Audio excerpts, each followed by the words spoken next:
ಕಂಸಸ್ತಯೋರ್ವರರಥಂ ಚೋದಯಾಮಾಸ ಸಾರಥಿ ವಸುದೇವಸ್ಯ ದೇವಕ್ಯಾಃ ಸಂಯೋಗೆ ಭೋಜನಂದನಃ. ಕಂಸಸ್ತಯೋ ವರರಥಂ. ಕಂಸ ಮದುವೆಯ ಮೆರವಣಿಗೆ ಅದೊಂದು ಯಾವತ್ತಿನಿಂದಲೂ ಇರುವ ಸಂಪ್ರದಾಯ. ವಧೂವರರನ್ನು ಕೂಡಿಸಿ ಘೋಷಂ ಸಮಾಭಾಷ್ಯೇದಮಬ್ರವೀತ್. ಆಮೇಲೆ ಕಂಸನನ್ನು ಒಂದು ಅಶರೀರವಾಣಿ ಆಭಾಷ್ಯ ಸಂಬೋಧನೆ ಮಾಡಿತಂತೆ. ಇವಳನ್ನು ನೀನು ರಥದಲ್ಲಿ ಕರ್ಕೊಂಡು ಹೋಗ್ತಾ ಇದ್ದಿ, ಇವಳ 8ನೆಯ ಗರ್ಭ ನಿನ್ನನ್ನು ಕೊಲ್ಲುತ್ತೆ. ಇತ್ಯಾಕರ್ಣ್ಯ ಸಮುತ್ಪಾಟ್ಯ ಖಡ್ಗಂ ಹಂಸೋ ಕಂಸೋ ಮಹಾಬಲಃ ದೇವಕಿ. ವಸುದೇವನ ಮಾತನ್ನು ಗೌರವಿಸಿ ದೇವಕಿಯನ್ನು ಕೊಲ್ಲಲಿಲ್ಲ. ತಸ್ಮಿನ್ನೇವ ಕಾಲೇತು ಭೂರಿಭಾರಾವಪೀಡಿತ ಜಗಾಮಧರಣಿ ಮೇರೌ ಸಮಾಜಂ ತ್ರಿದಿವೌಕಸಾಂ. ಸರಿಸುಮಾರು ದೇವತೆಗಳ ಕರುಣವಾಗಿ ನುಡಿಯುತ್ತಾ ತತ್ಸರ್ವಂ ಕಥಯಾಮಾಸ. ಅದೆಲ್ಲವನ್ನೂ ಹೇಳಿದಳು. ಏನು ಹೇಳಿದ್ಲು? ಭೂಮಿರುವಾಚ ಅಗ್ನಿಸುವರ್ಣಸ್ಯ ಗುರುಃ ಗವಾಂ ಸೂರ್ಯಪರೋ ಗುರುಃ ಮಮಾಪ್ಯ. ಈ ತಾರ್ಕಿಕರ ಒಂದು ದೃಷ್ಟಿ ಇದ್ದದ್ದೇ ಬಂಗಾರ ಅಂದರೆ ಅದು ಮಣ್ಣಿನದ್ದಲ್ಲ, ಮತ್ತು ಬೆಂಕಿಯದ್ದು. ಅವರು ಉದ್ದ ತರ್ಕ. ಬಂಗಾರವು ಬೆಂಕಿಯಲ್ಲ, ಪಾರ್ಥಿವವೇ ಆಗಿದೆ ಅಂತ ಹೇಳಿ. ವಸ್ತುತಃ ಇಬ್ಬರಲ್ಲಿ ಒಬ್ಬರು ಪಕ್ಕದಲ್ಲಿ ಅಕ್ಕಸಾಲಿಗನ ಮನೆಗೆ ಹೋಗಿದ್ರೆ ಮೆಕ್ಯಾನಿಕಲ್ ಇಂಜಿನಿಯರಿಂಗು ಇಂತಹ ಗಾಢವಾದ ಫಿಸಿಕ್ಸಿಗೆ ರಿಲೇಟೆಡ್ ಆದ ಸಂಗತಿಯನ್ನೆಲ್ಲ ಓದ್ದವರು ಈ ತಾರ್ಕಿಕರ ಪರಿಭಾಷೆಯನ್ನು ಕೇಳಿದ್ರೆ ನಗು ಬರದೆ ಮತ್ತೇನು ಮಾಡುತ್ತೆ ಪಾಪ. ಅದು ಸ್ವಾಮಿಗಳಿಗೆ ಗೊತ್ತಿಲ್ಲ. ಪರಿಹಾರ ಮಾಡುತ್ತೆ, ಚೆನ್ನಾಗಿ ಬೆಳಗುತ್ತಾ ಇರುತ್ತೆ. ಆ ಅಗ್ನಿಯ ನೆಲೆ ಬಂಗಾರ ಆದ್ದರಿಂದಾಗಿ ಅದು ಹಾಗೆ ಕಾಣುತ್ತೆ. ಅಗ್ನಿ ಸುವರ್ಣಸ್ಯ ಗುರುಹು ಒಂದು ರೂಪ ಇರುತ್ತಂತೆ ಹಾಲಿಗೆ. ಯಾಕೆ ಅಂದರೆ ಅಗ್ನಿ ಸುವರ್ಣಸ್ಯ ಗುರುಹು ಗವಾಂ ಸೂರ್ಯ ಪರೋ ಗುರುಹು. ಹಸುವಿನಲ್ಲಿ ಸೂರ್ಯನ ಇರುತ್ತೆ. ಮಮಾಪಿ ಅಖಿಲ ಲೋಕಾನಾಂ. ಘಳಿಗೆಗಳ ಸೂಕ್ಷ್ಮ ಭಾಗ ಮುಹೂರ್ತ. ನಿಮೇಷ ಅಂತ ಹೇಳಿದ್ರೆ ಕಣ್ಣು ರೆಪ್ಪೆ ಮುಟ್ಟಿಸುವಷ್ಟು ಕಾಲ. ಇದೆಲ್ಲದಕ್ಕೂ ಒಡೆಯ. ತದಂ ಚಭೂತಸ್ತರವೇಚಾಂ ಸಮೂಹೋ ವಸ್ತುತೇಯ ಪಿಶಾಚೋರಗದಾನವಾಹ ಗಂಧರ್ವಾಪ್ಸರಸಶ್ಚೈವ ರೂಪಂ ವಿಷ್ಣೋರ್ಮಹಾತ್ಮನಃ. ಹಾಗೆ ಯಕ್ಷರು, ರಾಕ್ಷಸರು, ದೈತ್ಯರು, ಪಿಶಾಚರು, ನಾಗರು, ದಾನವರು, ಗಂಧರ್ವರು, ಅಪ್ಸರೆಯರು ಎಲ್ಲದರಲ್ಲಿಯೂ ಅವನೇ ಇರೋದು. ಹೀಗೆ ದೇವರು ಬಾಧ್ಯಬಾಧಕ ಪದಾರ್ಥಲೋಕಂ ಸಮಾಕ್ರಮ್ಯ ಕೇಶಿ, ಪ್ರಳಂಬ, ನರಕ, ತುಂದ, ಆಯ್ತಾ, ಬಾಣ ಎಲ್ಲ ದೈತ್ಯರು ಭೂಮಿಯಲ್ಲಿ ರಾಜರಾಗಿ ಹುಟ್ಟಿದ್ದಾರೆ. ತಥಾನ್ಯೇತ ಮಹಾವೀರ್ಯಾ ನೃಪಾಣಾಂ ಭವನೇಚುಯೇ. ಏನು ಮಾಡಲಿಕ್ಕೂ ಆಗ್ತಾ ಇಲ್ಲ. ಅದಕ್ಕೆ ನಾನು ವಿಜ್ಞಾಪನೆ ಮಾಡ್ತಾ ಇದ್ದೇನೆ. ಎಷ್ಟೆಲ್ಲ ದೈತ್ಯರು ನನ್ನ ಮೇಲೆ ತುಳಿದುಕೊಂಡಿದ್ದಾರೆ. ತಾಂ ತನ್ಮಹಾಭಾಗಾ ಮಮ ಭಾರಾವತಾರಣಂ ಯಥಾ ರಸಾತಲಂ ನಾಹಂ ಗಚ್ಚೇಯಮತಿ ವಿಹ್ವಲಾ. ಮಹಾಭಾಗರೇ, ನನ್ನ ಭಾರವನ್ನು ಇಳುಹಿಸಿ. ನನ್ನ ಭಾರವನ್ನು ನೀವು ಕಡಿಮೆ ಮಾಡಲಿಲ್ಲ ಅಂದರೆ ಒಳಗಿಂದ ಒಳಗೆ ಕುಸಿದು ಹೋಗ್ತೇನೆ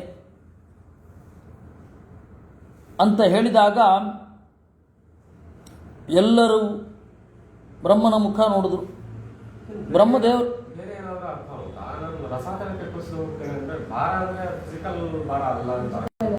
ಹೌದು, ಅಲ್ಲ, ನಮ್ಮ ಮನಸ್ಸಿನ ಒಳಗಿನ ಭಾರ ಆದರೂ ನಾವು ಕುಸಿಬೋದಲ್ಲ. ಅವಳು ತೀವ್ರ ಕಾಲವಲ್ಲದ ಕಾಲದಲ್ಲಿ ಆ ತರಹದ ಭಾರ ಬಂತು ಅಂದರೆ ಮತ್ತೇನು ಮಾಡೋದು? ಅದಕ್ಕೆ ಅವಳು ಹೇಳ್ಬೇಕಾದ್ರೆ ಆ ತೀವ್ರತೆಯಲ್ಲಿ ಹೇಳ್ತಾರೆ, ನಾನು ಭಾವನೆಗಳಿಂದ ಬರ್ಸ್ಟಾಗಿ ಹೋಗ್ತೀನಿ ಅಷ್ಟೇ ಅಂತ, ಸಂತೋಷದಿಂದ ಬಿರಿದು ಹೋಗ್ತಾ ಇದ್ದೇನೋ ಎಂಬಂತೆ ಇದೆ ಅಂತ ಹೇಳ್ತೇವೆ. ಅಲ್ಲಿ ಸಂತೋಷ ನಿಜವಾಗಿಯೂ ಬಿರಿದು ಹೋಗಲ್ಲ, ಆದರೆ ಹೇಳ್ಬೇಕಾದ್ರೆ ಆ ತರಹ ಹೇಳ್ತಾರೆ. ಭಾವನಾ ತೀವ್ರತೆ ಅಲ್ಲಿ ಮುಖ್ಯ. ಬ್ರಹ್ಮೋವಾಚ ಯಥಾ ಹವಸುಧಾ ತರ್ವಂ ಸತ್ಯಮೇವ ದಿವೌಕತಃ ಅಹಂ ಭವೋ ಭವಂತಶ್ಚ ಸರ್ವೇ ನಾರಾಯಣಾತ್ಮಕಾಃ. ಬ್ರಹ್ಮದೇವರು ಹೇಳಿದ್ರು, ಎಲೈ ದೇವತೆಗಳೇ, ಭೂಮಿ ಹೇಳಿದ್ದು ಸರಿ. ನಾನು, ಭವಃ ಸದಾಶಿವ, ಭವಂತಹ ನೀವೆಲ್ಲರೂ ನಾರಾಯಣನ ಭಕ್ತರು. ನಾರಾಯಣನೇ ನಮ್ಮೆಲ್ಲರ ಸ್ವಾಮಿ. ಆತ್ಮ ಅಂದರೆ ಸ್ವಾಮಿ ಅಂತ, ಆತ್ಮ ಅಂದರೆ ಅಂತರ್ಯಾಮಿ ಅಂತ. ಬಹುವ್ರೀಹಿ ನಾರಾಯಣ ಏವ ಆತ್ಮ ಯೇಷಾಂ. ನಾರಾಯಣನೇ ಯಾರ ಸ್ವಾಮಿಯೋ ಅವರು ನಾರಾಯಣಾತ್ಮಕರು, ನಾರಾಯಣನೇ ಯಾರ ಅಂತರ್ಯಾಮಿಯೋ ಅವರೆಲ್ಲರೂ ನಾರಾಯಣಾತ್ಮಕರು. ವಿಭೂತಯಶ್ಚಯಾಸ್ತಸ್ಯ ತಾಸಾಮೇವ ಪರಸ್ಪರಂ ಆಧಿಕ್ಯಂ ನ್ಯೂನತಾ ಬಾಧ್ಯಬಾಧಕತ್ವೇನ ವರ್ತತೆ. ಎಲ್ಲ ಜೀವರಲ್ಲಿ ದೇವರ ವಿಭೂತಿ ರೂಪಗಳೇ ಇರೋದು. ಅದರಿಂದಾಗಿ ಒಂದು ಕಡೆ ನಿಂತು ಅವರಿಗೆ ಆಧಿಕ್ಯವನ್ನು ಕೊಡ್ತಾನೆ. ಗಾತ್ರದಿಂದ, ಗುಣದಿಂದ, ಜ್ಞಾನದಿಂದ ಅವರಿಗೆ ಆಧಿಕ್ಯವನ್ನು ಹಾಕಿಕೊಡ್ತಾನೆ. ಇನ್ನೊಂದು ಕಡೆ ನಿಂತು ನ್ಯೂನತ, ಅವ್ರಿಗಿಂತ ಕಡಿಮೆ ಬಲ, ಕಡಿಮೆ ಜ್ಞಾನ ಮೊದಲಾದವುಗಳನ್ನು ಕೊಡ್ತಾನೆ. ಒಟ್ಟಾರೆ ಎಲ್ಲರ ಅಂತರ್ಯಾಮಿಯಾಗಿದ್ದಾನೆ. ಎಲ್ಲರನ್ನೂ ವೈಯಕ್ತಿಕವಾಗಿ ಬಲ್ಲ ದೇವರು. ನಮ್ಮ ಮತದಲ್ಲಿ ಅವನು ವೈಯಕ್ತಿಕ ದೇವರು, ಅವರ ಉಪಾಸ್ಯನಾದ ದೇವರು ಬೇರೆ. ಸಾಮೂಹಿಕವಾಗಿಯೂ ಅವನನ್ನು ಉಪಾಸನೆ ಮಾಡ್ತೇವೆ. ಸಾಮೂಹಿಕವಾಗಿ ಉಪಾಸನೆ ಮಾಡೋದು ಯಾಕೆ ಅಂತಂದರೆ ವೈಯಕ್ತಿಕವಾಗಿ ತಿಳ್ಕೊಳ್ಳಿಕ್ಕೆ. ಈ ಒಂದು ವಿವೇಕ ಅವರಲ್ಲಿ ಇಲ್ಲ. ದೇವರು ವೈಯಕ್ತಿಕ ಅಲ್ಲ, ವಿದೇಶಿಯರಲ್ಲಿ ಸಾಮೂಹಿಕ. ನಿಮ್ಮ ಮನಸ್ಸಿನ ಶುದ್ಧಿ, ನಿಮ್ಮ ಎತ್ತರ, ಅರಿವಿನ ಮಾಗುವಿಕೆ ಯಾವುದು ಬೇಡ ದೇವರಿಗೆ. ನೀರು ದೋಸೆ ತಲೆ ಮೇಲೆ ಹಾಕ್ಕೊಂಡ್ರೆ ಸಾಕು, ನಿಮ್ಮನ್ನೆಲ್ಲರನ್ನೂ ಒಟ್ಟಿಗೆ ಉದ್ಧಾರ ಮಾಡಿಬಿಡ್ತಾನೆ. ಹಾಗೆ ಅವರಲ್ಲಿ ದೇವರು ನಮ್ಮಲ್ಲಿ ವೈಯಕ್ತಿಕ. ಧರ್ಮ ಅನ್ನೋದು ವೈಯಕ್ತಿಕ, ಅವರಲ್ಲಿ ಸಾಮೂಹಿಕ. ಎಲ್ಲವೂ ಸಾಮೂಹಿಕ ಅವರಲ್ಲಿ, ಎಲ್ಲ social. God is social also. God is, ದೇವರು ಅಂದ್ರೇನು? ಸೋಷಲ್, ಸಾಮಾಜಿಕ. ಅವನು ನಿಮ್ಮನ್ನು ಹಿಂಗೆ ನೋಡ್ತಾನ. ಅವನು ನೀವು ನೆಟ್ವರ್ಕ್ ಮಾರ್ಕೆಟಿಂಗ್ ತರಹ ಒಬ್ಬರಿಂದ ಒಬ್ಬರನ್ನ ಸೇರಿಸ್ತಾ ಹೋಗಬೇಕು. ಎಷ್ಟು ಜನನ ಸೇರಿಸ್ತೀರೋ ಅಷ್ಟು ನಿಮಗೆ ಫಲ. ಅದೇನೋ ವೈಯಕ್ತಿಕ ಇಲ್ಲಿ ಮಾತ್ರ, ಅದು ಅವ್ರಿಗೆ ಸ್ಪಷ್ಟತೆ ಇಲ್ಲ. ನೀವು ಎಷ್ಟು ಜನನ್ನ ಸೇರಿಸ್ತೀರೋ ಅಷ್ಟು ದೇವರು ಅಲ್ಲಿ ಸುಖ ಕೊಡ್ತಾನ ಅಂತಂದರೆ ಇಲ್ಲ, ಅದು ಗೊತ್ತೇ ಇಲ್ಲ. ನಾವು ಅಂಶವೇ ಗೊತ್ತಿಲ್ಲ ಅವ್ರಿಗೆ. ಹೀಗಾಗಿ ದೇವರನ್ನು ನೀವು ಯಾವ ರೀತಿ ಭಾವಿಸಿದ್ದೀರಾ ಅನ್ನೋದು ಮುಖ್ಯ. ಅದರಿಂದಾಗಿ ದೇವರು ಎಲ್ಲ ಪದಾರ್ಥಗಳಲ್ಲಿಯೂ ಇದ್ದಾನೆ. ನಮ್ಮಲ್ಲಿ ಆಧಿಕ್ಯವನ್ನು ಕೊಡ್ತಾನೆ, ನ್ಯೂನತಾವನ್ನು ಕೊಡ್ತಾನೆ. ಬಾಧ್ಯ ಬಾಧಕತ್ವೇನ ವರ್ತತೆ.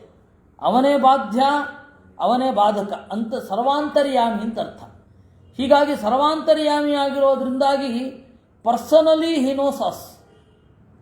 ನಮ್ಮನ್ನು ವೈಯಕ್ತಿಕವಾಗಿ ಪೂರ್ಣವಾಗಿ ತಿಳಿದಿದ್ದಾನೆ. ನಮಗೆ ನೀವು ಗೊತ್ತಿಲ್ಲ, ವೈಯಕ್ತಿಕವಾಗಿ ಗೊತ್ತಿಲ್ಲ. ನಿಮ್ಮ ಮನಸ್ಸಿನ ಒಳಗಡೆಯ ಚಿಂತನೆಗಳೇನು, ನಿಮ್ಮ ಎತ್ತರ ಏನೋ ಯಾರಿಗೂ ಗೊತ್ತು. ಆದರೆ ಅವನಿಗೆ ಅದೂ ಗೊತ್ತು, ಎಲ್ಲರೂ ಗೊತ್ತು. ನಮಗೆ ನಾವು ಗೊತ್ತಿಲ್ಲದೆ ಹೋದರೂ ಅವ್ನಿಗೆ ಗೊತ್ತು. ಹೀಗಾಗಿ ಅಷ್ಟು ದೇವರು ವೈಯಕ್ತಿಕ, ಅಷ್ಟು ಸರ್ವಾಂತರ್ಯಾಮಿ. ಅದರಿಂದ ಆ ದೇವರ ಅರಿವು ಉಳಿಬೇಕು ಅಂತಾದರೆ ಇವರೆಲ್ಲ ಇದ್ದಾರಲ್ಲ ಕಳ್ಳರು, ಇವರೆಲ್ಲರ ನಾಶ ಆಗಬೇಕು.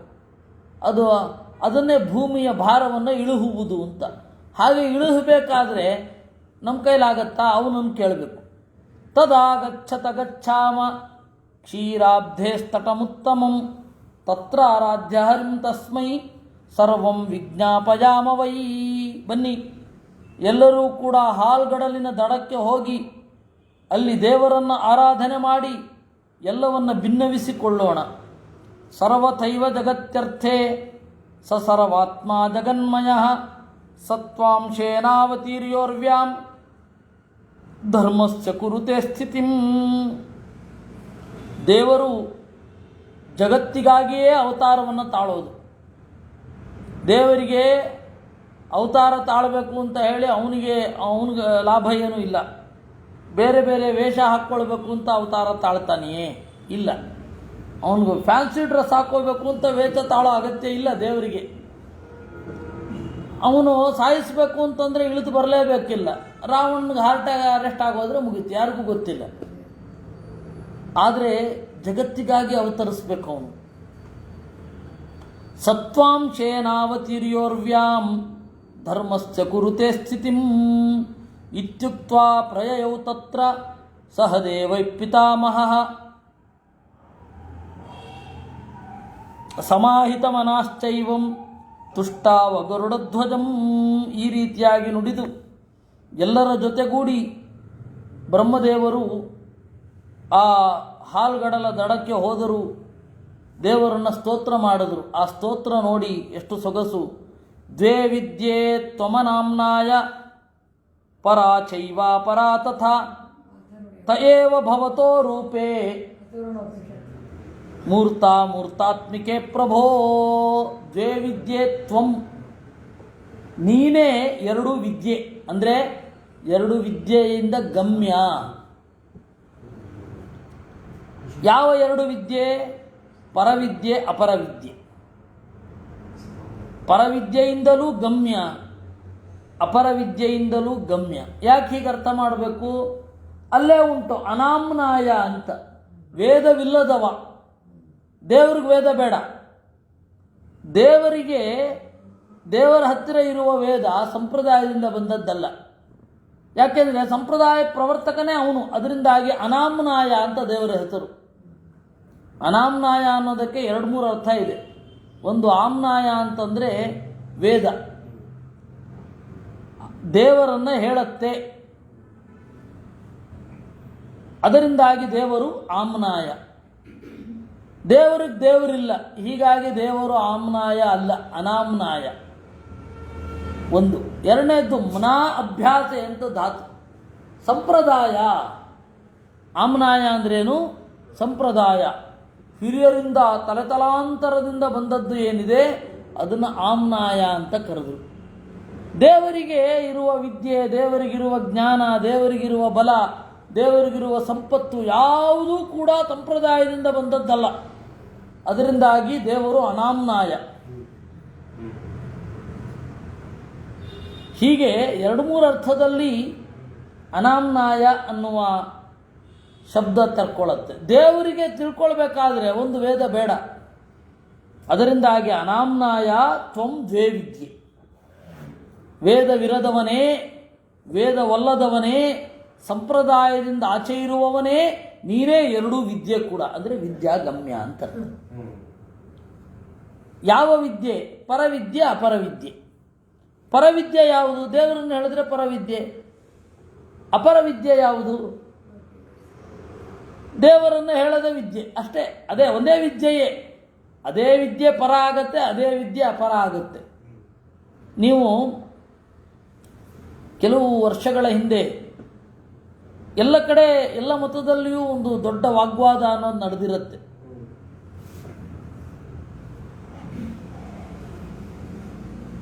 ಸಾಹಿತ್ಯದ ಜಗತ್ತಿನಲ್ಲಿ ಒಂದು ದೊಡ್ಡ ವಾಗ್ವಾದ ನಡೆದಿರುತ್ತೆ. ಕನಕದಾಸರು ಯಾರು, ಮಾಧ್ವರೋ ಅಲ್ವೋ?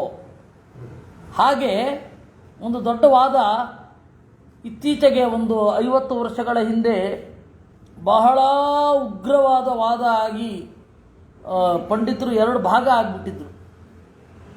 ಬ್ರಹ್ಮಸೂತ್ರ ಪರವಿದ್ಯೆಯೋ ಅಲ್ವೋ, ವೇದ ಪರವಿದ್ಯೆ, ಬ್ರಹ್ಮಸೂತ್ರ ಅಲ್ಲ. ಇನ್ನು ಕೆಲವರು ಇಲ್ಲ, ವೇದ ಮಾತ್ರ ಪರವಿದ್ಯೆ. 2 ಬಣ. ಬ್ರಹ್ಮಸೂತ್ರ ಪರವಿದ್ಯೆ ಅಲ್ಲ, ವೇದವೇ ಪರವಿದ್ಯೆ ಅಂತ ಒಂದು ಬಣ. ಇಲ್ಲ ಇಲ್ಲ, ಬ್ರಹ್ಮಸೂತ್ರ ಮಾತ್ರ ಪರವಿದ್ಯೆ. ಯಾಕೆಂದರೆ ಅರ್ಥಿತ ಪರವಿದ್ಯಾಕ್ಷಂ ಚಕ್ರೆ ಶಾಸ್ತ್ರಮನುತ್ತಮಂ ಅಂತ ಅನುವ್ಯಾಖ್ಯಾನದಲ್ಲಿ ಮಧ್ವಾಚಾರ್ಯರು ಬ್ರಹ್ಮಸೂತ್ರವನ್ನು ಪರವಿದ್ಯಾ ಅಂತ ಕರೆದಿದ್ದಾರೆ. ಹೀಗಾಗಿ ಪರವಿದ್ಯೆ ಬ್ರಹ್ಮಸೂತ್ರ ಅಂತ ಒಂದು ಬಣ, ಪರವಿದ್ಯೆ ಬ್ರಹ್ಮಸೂತ್ರವಲ್ಲ ವೇದ ಅಂತ ಒಂದು ಬಣ. ದೊಡ್ಡ ದೊಡ್ಡ ವಾದಗಳು. ಈ ವಾದದಲ್ಲಿ ನೀವು ಈ ಹೆಸರು ಕೇಳಿರ್ತೀರೋ ಇಲ್ಲೋ ಗೊತ್ತಿಲ್ಲ, ದೊಡ್ಡಬಳ್ಳಾಪುರ ವಾಸುದೇವಾಚಾರ್ಯರು ಅಂತ ಒಬ್ಬರಿದ್ರು. ಇವರು ಕೇಳಿದ್ದಾರು. ದೊಡ್ಡಬಳ್ಳಾಪುರ ವಾಸುದೇವಾಚಾರ್ಯರೆಲ್ಲ ವೇದ ಪರವಿದ್ಯೆ ಅಂತ.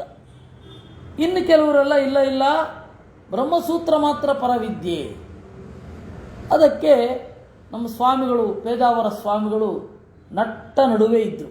ಅದೇ ಕರೆಕ್ಟ್ ಆಗಿದ್ದು. ಅಥರ್ವಣ ಭಾಷ್ಯದಲ್ಲಿ ಏನು ಹೇಳಿದ್ದಾರೆ? ತತ್ರ ಅಪರಾ ಋಗ್ವೇದೋ ಯಜುರ್ವೇದ ಸಾಮವೇದೋ ಅಥರ್ವವೇದ ಇತಿಹಾಸ ಪುರಾಣಂ ಪಂಚಮೋ ವೇದಾನಾಂ ವೇದ ಅಂತ ಹೇಳಿ ಎಲ್ಲ ಶಿಕ್ಷಾ ಕಲ್ಪೋ ವ್ಯಾಕರಣಂ ನಿರುಕ್ತಂ ಛಂದೋ ಜ್ಯೋತಿಷಮಿತಿ. ಇಷ್ಟು ಇದು ಅಪರವಿದ್ಯೆ. ಅಥ ಪರಾಯಯ ತದಕ್ಷರಮಧಿಗಮ್ಯತೆ. ಪರ ಯಾವುದು ಅಂದರೆ ಯಾವುದರಿಂದ ದೇವರು ತಿಳಿಲಿಕ್ಕೆ ಆಗ್ತಾನೋ ಅದು, ಯಾವುದರಿಂದ ದೇವರನ್ನು ನಾವು ತಿಳಿತೇವೋ ಅದು ಪರವಿದ್ಯೆ. ಈಗ ವೇದಾದಿಗಳು ದೇವರನ್ನು ಹೇಳುತ್ತೆ ಅಂತಾದರೆ ಹೆಂಗೆ ಹೇಳುತ್ತೆ? ಬ್ರಹ್ಮಸೂತ್ರದ ಮೂಲಕ ದೇವರನ್ನು ವೇದಾದಿಗಳು ಹೇಳ್ತಾ ಇದೆ ಅಂತ ನಮ್ಗೆ ಬ್ರಹ್ಮಸೂತ್ರದ ಮೂಲಕ ಗೊತ್ತಾಗೋದು. ಬ್ರಹ್ಮಸೂತ್ರ ಇಲ್ಲದೆ ಹೋದರೆ ಋಗ್ವೇದಾದಿಗಳೆಲ್ಲ ದೇವರನ್ನು ಹೇಳ್ತಾ ಇದೆ ಅನ್ನೋದೇ ನಮ್ಗೆ ಗೊತ್ತಾಗಲ್ಲ. ಅದರಿಂದಾಗಿ ಬ್ರಹ್ಮಸೂತ್ರ ಪರವಿದ್ಯೆ ಹೌದು, ಆದರೆ ವೇದದ ಜೊತೆಗಿದ್ದಾಗ. ಇಂಡಿಪೆಂಡೆಂಟ್ ಆಗೋದೇ ಇಲ್ಲ, ನೀವು ನೋಡ್ಲಿಕ್ಕಾಗೋದೇ ಇಲ್ಲ. ಯಾಕೆಂದ್ರೆ ಸೂತ್ರ ಏನಿದೆ, ಭಾಷ್ಯವನ್ನ ಇದು ವ್ಯಾಖ್ಯೇಯವನ್ನು ಅವಲಂಬಿಸಿಕೊಂಡೇ ಇದೆ. ವ್ಯಾಖ್ಯೇಯ ವ್ಯಾಖ್ಯಾನ ಇದು ಏನು ಅಂತ ಆಮೇಲೆ ಹೇಳ್ತೇನೆ ನಿಮಗೆ. ಆಫ್ ದ ರೆಕಾರ್ಡ್ ಹೇಳಬೇಕು. ಯಾರ್ಯಾರು ಯಾವ್ಯಾವ ಪಕ್ಷ, ಈಗಲೂ ಯಾವ್ಯಾವ ಪಕ್ಷ ಹಿಡ್ಕೊಂಡು ಒದ್ದಾಡ್ತಾರೆ ಅಂತ. ಅಥ ಪರಾಯಯ ತದಕ್ಷರಮಧಿಗಮ್ಯತೆ. ಪರವಿದ್ಯೆ ಅಂತ ಹೇಳಿದ್ರೆ ಬ್ರಹ್ಮಸೂತ್ರ ಹೌದು, ಯಾವಾಗ ವೇದಾದಿಗಳ ಜೊತೆಗಿದ್ದಾಗ. ವೇದಾದಿಗಳು ಪರವಿದ್ಯೆ ಹೌದು, ಯಾವಾಗ ಬ್ರಹ್ಮಸೂತ್ರ ಜೊತೆಗಿದ್ದಾಗ. ಇದು ಅಥರ್ವಣ ಭಾಷ್ಯದ ಹಿನ್ನೆಲೆಯಲ್ಲಿ, ಮಧ್ವಾಚಾರ್ಯರ ಮಾತಿನ ಹಿನ್ನೆಲೆಯಲ್ಲಿ, ನ್ಯಾಯಸುಧೆಯ ಹಿನ್ನೆಲೆಯಲ್ಲಿ ಜಯತೀರ್ಥರು ಇದನ್ನು ಯುಕ್ತಿಯುಕ್ತವಾಗಿ ಪರವಿದ್ಯೆ ಯಾವಾಗತ್ತೆ, ವೇದಾದಿಗಳು ಪರವಿದ್ಯೆ ಯಾವಾಗತ್ತೆ? ಬ್ರಹ್ಮಸೂತ್ರದ ಜೊತೆಗಿದ್ದಾಗ ಅಂತ ಸಮರ್ಥನೆ ಮಾಡಿದ್ದಾರೆ. ಹೀಗಾಗಿ ಬ್ರಹ್ಮಸೂತ್ರ ಅನ್ನೋದು ಪರವಿದ್ಯೆ ಹೌದು, ದೇವರನ್ನೇ ಹೇಳುತ್ತೆ. ಆದ್ದರಿಂದಾಗಿ ಈಗ ಇಲ್ಲಿ ಹೇಳಿ, ಪರವಿದ್ಯೆ ಮತ್ತು ಅಪರವಿದ್ಯೆ ಎರಡೂ ನೀನೇ ಅಂದರೆ, ವೇದಾದಿಗಳು ದೇವರನ್ನು ಹೇಳಿದ್ರೂ ನಿನ್ನನ್ನೇ ಹೇಳೋದು, ದೇವರನ್ನು ನೇರವಾಗಿ ಹೇಳದಿದ್ದರೂ ನಿನ್ನನ್ನೇ ಹೇಳೋದು. ದೇ ಬ್ರಹ್ಮಣಿ ತಯೇವ ಭವತೋ ರೂಪೇ ಮೂರ್ತಾತ್ಮಿಕೆ ಪ್ರಭೋ. ಅದೇ ರೀತಿ ಮೂರ್ತ ಮತ್ತು ಅಮೂರ್ತ ಪಂಚಭೂತಗಳನ್ನು ಎರಡಾಗಿ ವಿಭಾಗಿಸಬಹುದು, ಮೂರ್ತ ಮತ್ತು ಅಮೂರ್ತ ಅಂತ. ಮೂರ್ತ ಅಂತ ಹೇಳಿದ್ರೆ ಮಣ್ಣು, ನೀರು, ಬೆಂಕಿ, ಅವುಗಳಲ್ಲಿಯೂ ನೀನೇ ಇದ್ದಿ. ಅಮೂರ್ತ ಅಂತಂದರೆ ಗಾಳಿ ಮತ್ತು ಆಕಾಶ, ಅವುಗಳಲ್ಲೂ ನೀನೇ ಇದ್ದಿ. ದ್ವೇ ಬ್ರಹ್ಮಣಿ ತ್ವಣೀಯೋತಿ ಸ್ಥೂಲಾತ್ಮನ್ ಸರ್ವತರ್ವವಿತ್ ಶಬ್ದ ಬ್ರಹ್ಮ ಪರಂ ಚೈವ ಬ್ರಹ್ಮ ಬ್ರಹ್ಮಮಯಸ್ಯ ಯತ್. ದ್ವೇ ಬ್ರಹ್ಮಣಿ, ಎರಡು ತರಹದ ಬ್ರಹ್ಮ ಅಂತ ಇದೆ. ಬ್ರಹ್ಮ ನಂಬರ್ 1 ವೇದ, ಆ ವೇದದಿಂದಲೂ ನೀನೇ ಪ್ರತಿಪಾದ್ಯ. ಬ್ರಹ್ಮ ನಂಬರ್ 2 ಪ್ರಕೃತಿ, ಆ ಪ್ರಕೃತಿಯ ಒಳಗಡೆ ನಿಂತು ಕೆಲಸ ಮಾಡ್ತಾ ಇರೋನು ನೀನೇ. ಹೀಗಾಗಿ ಮೂರ್ತಾಮೂರ್ತಗಳಲ್ಲಿಯೂ ನೀನೇ ಇದ್ದಿ, ಪರಾಪರ ವಿದ್ಯೆಗಳಲ್ಲಿ ನೀನೇ ಇದ್ದಿ. ಆಮೇಲೆ ಎರಡು ಬ್ರಹ್ಮದ ಒಳಗಡೆಯೂ ನೀನೇ ಇದ್ದಿ. ಋಗ್ವೇದಸ್ತ್ವಂ ಯಜುರ್ವೇದ ಸಾಮವೇದಸ್ತ್ವಥರ್ವಣ ಶಿಕ್ಷಾ ಕಲ್ಪೋ ನಿರುಕ್ತಂಚ ಛಂದೋ ಜ್ಯೋತಿಷಮೇವ ಚ ಇತಿಹಾಸ ಪುರಾಣೇ ಚ ತಥಾ ವ್ಯಾಕರಣಂ ಪ್ರಭೋ ಮೀಮಾಂಸಾ ನ್ಯಾಯಶಾಸ್ತ್ರಂಚ ಧರ್ಮಶಾಸ್ತ್ರಾಣ್ಯಧೋಕ್ಷಜಾಂ. ಎಲ್ಲವೂ ನೀನೇ.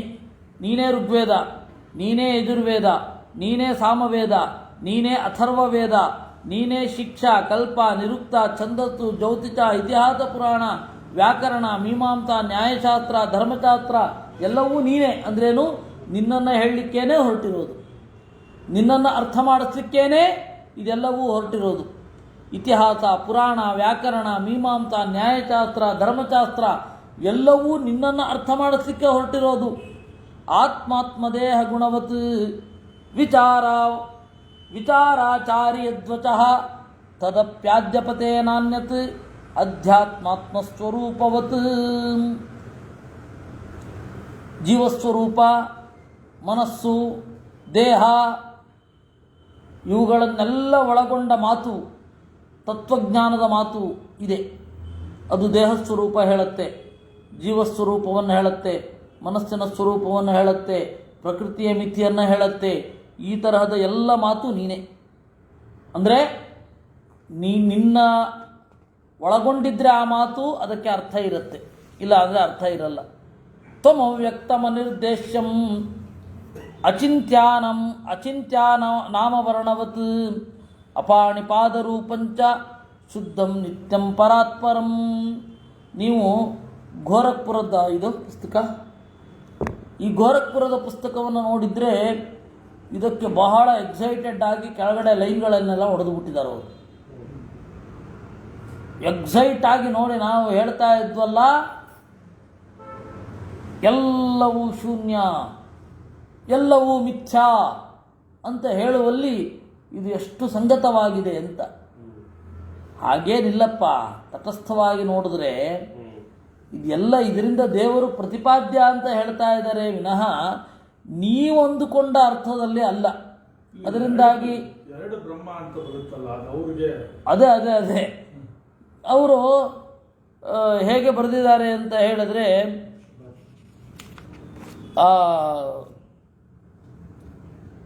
ನೀವು ಅದನ್ನು ಒಮ್ಮೆ ಓದ್ತೇನೆ ಹೆಂಗೆ ಬರೆದಿದ್ದಾರೆ ಅವರು ಅಂತ.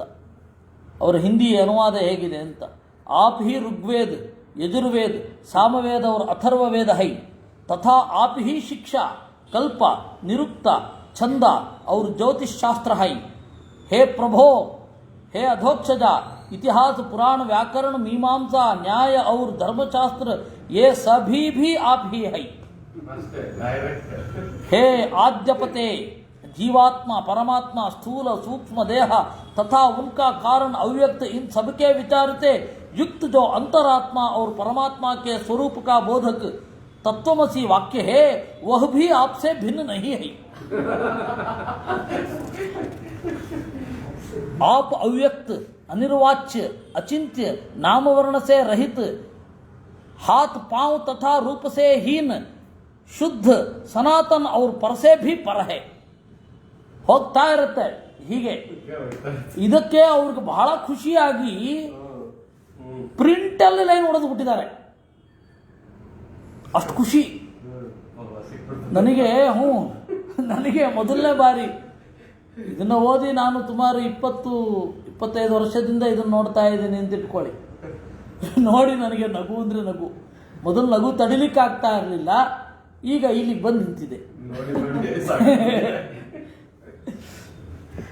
ತ್ವಮವ್ಯಕ್ತಮನಿರ್ದೇಶ್ಯಂ, ನೀನು ವ್ಯಕ್ತನಲ್ಲ.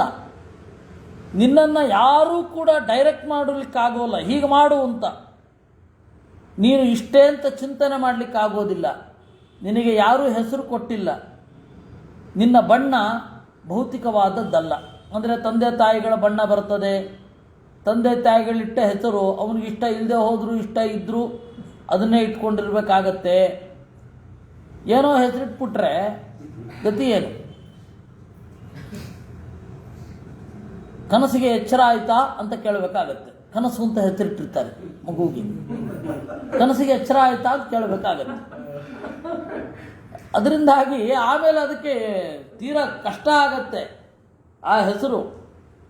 ಅದಕ್ಕೆ ನಾವು ಹೆಸರನ್ನು ಇಡಬೇಕಾದ್ರೆ ಅತ್ಯಂತ ಯೋಗ್ಯವಾದ ರೀತಿ ನೀತಿಗಳನ್ನು ಈ ಎಲ್ಲ ಹೇಳಿದ್ದಾರೆ. ಎಲ್ಲ ನಾವೆಲ್ಲ ಹಿಂದೆ ಎಲ್ಲ ಓದ್ಬಿಟ್ಟಿದ್ದೀವಿ, ಹೇಳಿದ್ದಾರೆ.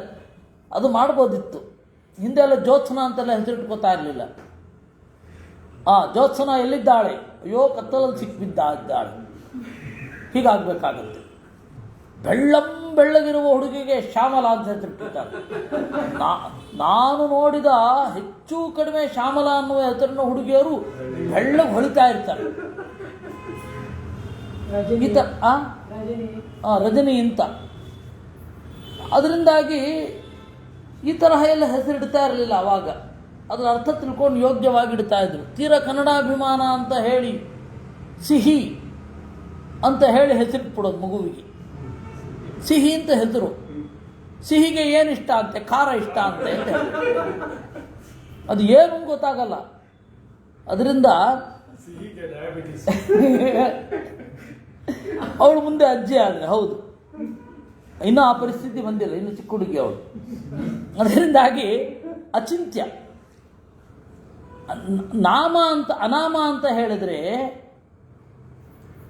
ದೇವರ ಹೆಸರು ಬೇರೆಯವರು ಇಟ್ಟಿದ್ದಲ್ಲ, ಅಥವಾ ಅವನಿಗೆ ಸರಿಹೊಂದದ ಹೆಸರಿಲ್ಲ ಅಂತ ಅರ್ಥ. ಅವನು ಎಲ್ಲ ಹೆಸರುಗಳು ಅದ್ರ ಗುಣ ಇತ್ತು ಅಂದರೆ ಅದು ಹೆಸರಿ ಹೊಂದತ್ತೆ. ಮತ್ತೆ ವರ್ಣ, ಅವನ ಬಣ್ಣ ನಾವು ತಂದೆಯದ್ದೋ ತಾಯಿಯದ್ದೋ ಬಣ್ಣವನ್ನು ಒಳಗೊಂಡಿರಬೇಕಾಗತ್ತೆ. ಅದು ಅವನು ಹಾಗಲ್ಲ, ಅವರ್ಣ. ಅಪಾಣಿಪಾದ ರೂಪಂ ಚ ಶುದ್ಧಂ ನಿತ್ಯಂ ಪರಾತ್ಪರಂ, ಇದೇ ಅರ್ಥ. ಅದರಿಂದಾಗಿ ಶೃಣೋಶ್ಚಕರ್ಣಃ ಪರಿಪಶ್ಯಸಿ ತ್ವಮಚಕ್ಷುರೇಕೋ ಬಹುರೂಪರೂಪ ಅಪಾದಹಸ್ತೋ ಜವನೋ ಗೃಹೀತ ತ್ವಂ ವೇತ್ಸಿ ಸರ್ವಂ ನ ಚ ಸರ್ವವೇದ್ಯ. ಶೃಣೋಷಿ ಅಕರ್ಣಃ, ಕಿವಿ ಇಲ್ಲದೆ ಕೇಳುತ್ತೀಯ, ಕಣ್ಣಿಲ್ಲದೆ ನೋಡುತ್ತೀಯ, ಕಾಲಿಲ್ಲ ಕೈಯಿಲ್ಲ, ಹಾಗಿದ್ದೂ ವೇಗವಾಗಿ ಸಾಗಿ ಹಿಡಿಯುತ್ತೀಯ. ನೀನು ಎಲ್ಲವನ್ನೂ ತಿಳಿದಿದ್ದಿ, ಯಾರೂ ನಿನ್ನನ್ನು ತಿಳಿದಿಲ್ಲ. ಇದು ಯಾರಿಗೆ ಹೇಳ್ತಾ ಇರೋದು? ನಾರಾಯಣನಿಗೆ ಹೇಳ್ತಾ ಇರೋದು. ಅವನಿಗೆ ನಾನು ನೀನೇ, ನೀನು ನಾನೇ, ಈ ತರಹ ಹೇಳ್ತಾ ಹೋದರೆ ಅದು ಹೆಂಗೆ ಅದು ಅಭೇದವನ್ನು ಹೇಳೋದು ಅನ್ನೋದು ಒಂದು ಸ್ವಲ್ಪ ಇರಬೇಕು. ಅದನ್ನೆಲ್ಲ ಅವರು ಬಿಟ್ಟಿದ್ದಾರೆ. ಅದರಿಂದಾಗಿ ಈ ರೀತಿ ಹೇಳಲಿಕ್ಕೆ ಸಾಧ್ಯ. ಇಷ್ಟು ನಾವು 41 ಶ್ಲೋಕಗಳನ್ನು ನೋಡಿದ್ದೇವೆ. ಉಳಿದದ್ದು ಮುಂದೆ ನೋಡೋಣ. ಇದೊಂದು ಸ್ವಲ್ಪ ನೆಟ್ವರ್ಕ್ ಇಶ್ಯೂ ಇತ್ತು, ಈಗ ಸರಿಯಾಗಿದೆ. ಅದರಿಂದಾಗಿ ಮತ್ತೆ ಹೇಳ್ತೇನೆ, ಪಂಚಮ ಅಂಶದಲ್ಲಿ ಮತ್ತೆ ದೇವರ ವಿಶೇಷ ರೂಪಗಳನ್ನು, ವಿಶೇಷ ಇದನ್ನೇ ಬಿಡಿಸಿ ಬಿಡಿಸಿ ಹೇಳುತ್ತಾರೆ. ಕೃಷ್ಣಾವತಾರದ ಸಂಗತಿಯನ್ನೇ ಬಿಡಿಸಿ ಹೇಳುತ್ತಾರೆ. ಅದರಿಂದಾಗಿ ಮುಂದಿನ ಸರ್ತಿ ಪಂಚಮಾಂಶ ಇಡೀ ಅಲ್ಲಿಗೆ ಹೋಗ್ತೇವೆ. ದೇವರ ಕೃಷ್ಣನ ಗುಣವರ್ಣನೆಯೇ ಇರೋದು. ಕೃಷ್ಣಾರ್ಪಣಮಸ್ತು.